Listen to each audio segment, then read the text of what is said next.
Saya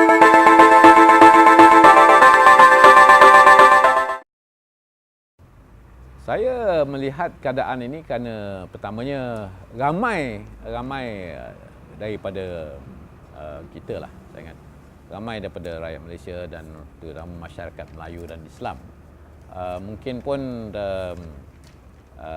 tak berapa faham sebenarnya dan tak berapa sedar apa yang macam mana tabung haji itu sendiri sudah meningkat dari segi keupayaan ekonominya, kekuatan ekonominya. Dari segi tabung haji, kalau kita lihat simpanan yang dibuat oleh pencarum yang menyimpan duit dalam tabung haji, jumlahnya sampai 56 bilion. 56 bilion ringgit ni, kita lihat ianya sudah menjadi satu tabungan yang sama besar lah dengan bank-bank yang kecil. Kalau saya tengah tengok tadi CIMB Islamic umpamanya, CIMB Investment Bank, modal mereka tak sama depositor yang penyimpan yang menjadi liability kepada mereka ataupun penyimpan kepada mereka. Sebenarnya lebih kurang daripada tabung haji itu sendiri. Kalau tengok kepada CIMB Islamic, kepada tengok CIMB Investment Bank, RHB Investment Bank, mereka ni bank, tetapi depositor mereka, penyimpan, pencarum dan penyimpan dalam bank-bank ini tak sama besar dengan tabung haji.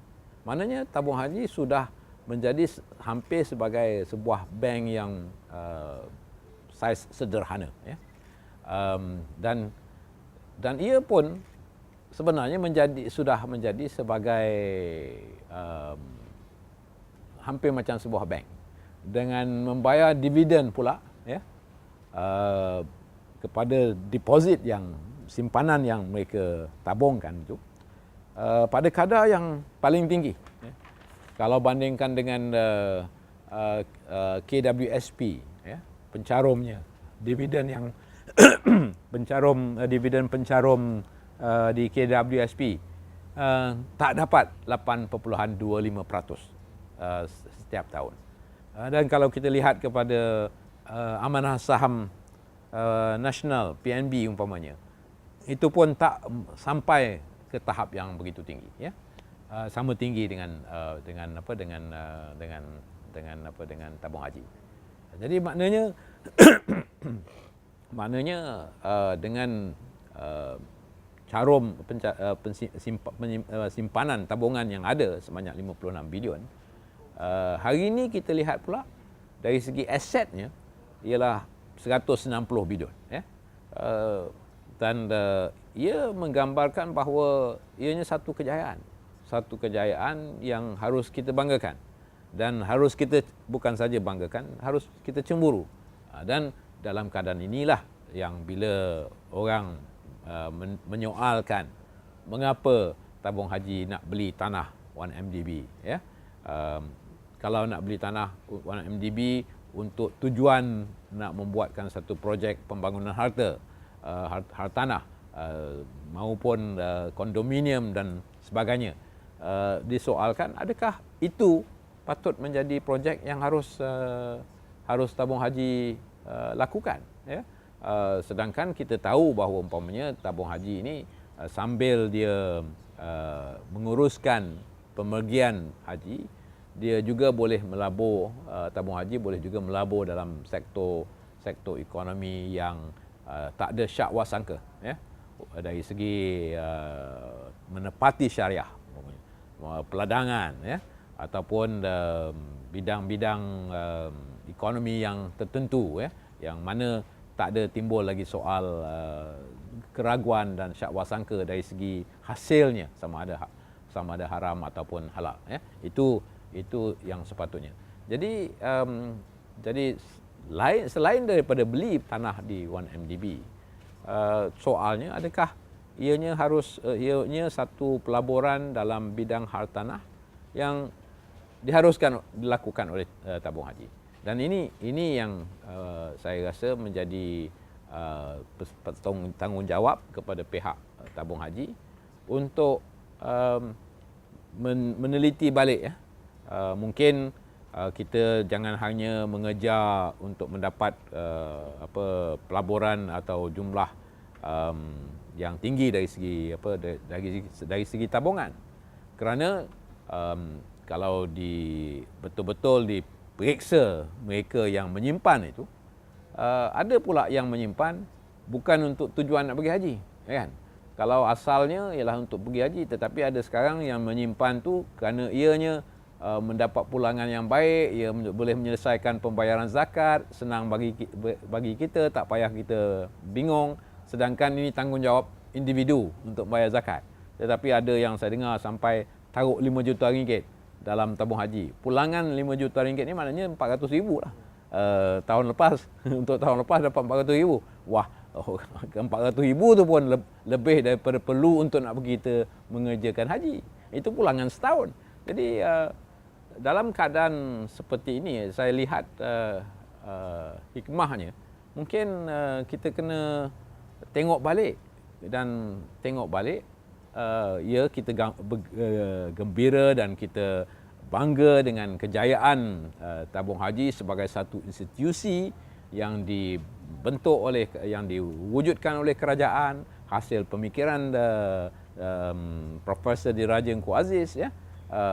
Tetapi mungkinkah kita ni terlanjur, ya, dan terlepas daripada batasan yang sepatutnya menjadi tanggungjawab dan peranan kita. Dan ini hikmah yang saya lihat. Orang nak main politik tu bolehlah. Saya, kalau tanya saya, memang saya tak bersetuju. Saya pun tak bersetuju. Apa hal ni? Ya, apa hal nak labur dalam tanah di Kuala Lumpur, nak buat high end premium condominium? Adakah ini peranan tabung haji? Besok awak nak jual, macam mana? Kalau orang tak beli, macam mana awak nak buat service apartment ke? Ini pun akan menimbulkan berbagai-bagai tanda. Tetapi kalau dia kata dia buat pejabat, bangunan pejabat, dan pejabat itu untuk tujuan ekonomi, kewangan Islam umpamanya, dan ataupun dia buat dia melaburkan dalam soal logistik, ya, di mana sebahagian daripada logistik itu, kalau ada orang dari segi asnaf,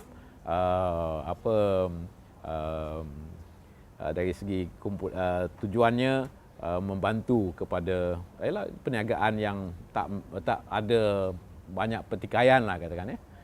Musafir, ya, ini asnaf musafir, ini bidang-bidang yang duit kita boleh dilaburkan dalam bidang-bidang ini. Jadi selain daripada itu, saya rasa tabung haji pun harus memulakan mengenalkan diri mereka kembali, ya, mewawarkan kepada pendeposit mereka, dan juga mereka yang bakal menjadi pendeposit dalam suasana seperti ini. Jadi sebab itu saya melihat ada hikmahnya, di mana pertama kita boleh tengok balik kepada peranan tabung haji, dan garisan dan benteng yang dari segi pelaburannya, dan kegiatan perniagaannya. Dan kedua, untuk tabung haji juga mula menerangkan balik kepada masyarakat, ya, bahawa mungkin orang ramai dah lupa, kan, orang ramai lihat tabung haji ni berbeza daripada yang lain, ya, tetapi tak faham sebenarnya. Jadi saya gembira bila dibuat keputusan bahawa tabung haji jualkan balik tanah ni, sama ada jual balik kepada sesiapa, itu terpulang kepada mereka, dan ataupun dalam keadaan ini mengambil peluang dari semasa kerana kontroversi ini untuk menerangkan lagi, memberi penerangan di kampung, memberi penerangan lebih kepada di masjid, di surau, supaya ianya terus kekal sebagai satu institusi ekonomi Islam dan satu institusi untuk rakyat menyimpan untuk mengerjakan haji. Ya, mengerjakan haji ni kita tahulah, kan, ini walaupun hukum Islam, tetapi disyaratkan kepada mereka yang mampu, ya. Dan tabung haji dan negara kita dah mula masuk kepada golongan yang mampu mengerjakan haji ni. Dan tabung haji antara instrumen atau alat yang membolehkan ini. Kita bukan lagi hanya lihat kita tak mampu, kan, tak mampu nak buat kerja haji. Tetapi sebenarnya kemampuan masyarakat Islam untuk menunaikan satu syarat, satu rukun Islam, ya, yang hanya diwajibkan kepada yang mampu, bilangannya masyarakat Islam di Malaysia pun sudah bertambah, ya. Dan sebab itu dalam keadaan bila berlaku kontroversi ini, saya sentiasa melihat kepada mungkin ada hikmahnya, ya, dan melihat juga kenapa kontroversi ini berlaku. Soal politik tu soal lain lah, ya. Orang nak kata ini bail out tu semua kita boleh jawab, kan, semua boleh jawab. Takkanlah ini bail out. Bail out tu maksudnya kalau bail out, macam diselamatkan MAS, kan. MAS bail out lah kita, harga saham pasaran RM3 lebih. Saya buat kenyataan masa tu. Saya ingat saya ditanya oleh sebuah surat khabar, tolong beri kenyataan. Dan ketika itu saya bukan ahli parlimen pun, saya hanya ketua bahagian. Saya buat kenyataan bahawa harga bawah RM4 tapi dibeli balik harga yang asal RM8 ke RM9, kan. Jadi itu kira bail out lah. Tetapi siapa yang di bail out kita tak tahu. Akhirnya orang yang patutnya pegang saham tu dibeli balik saham dia, dia bankrupt. Dia pula berdepan dengan masalah, kan. Patutnya dia lebih okey, kan, lebih selesai masalah dia. Tetapi sebaliknya tak.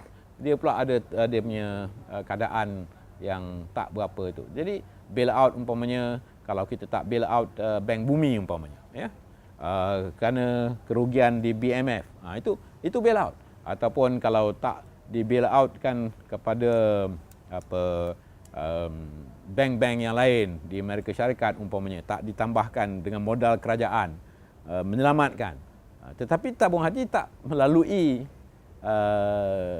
keadaan itu, ataupun 1MDB belum lagi melalui keadaan itu. Kerana kalau nak bail out kepada 1MDB, tentunya harus dia menjadi satu jumlah yang begitu besar, kan. Dan 1MDB belum lagi bukan menghadapi masalah dari segi nak jadi bankrupt ke tidak, kerana dia tak ada lagi tuntutan daripada mereka yang meminjam sebagainya, yang meminjamkan kepada 1MDB, yang beli bond dia dan sebagainya. Tak ada lagi berdepan dengan masalah begitu.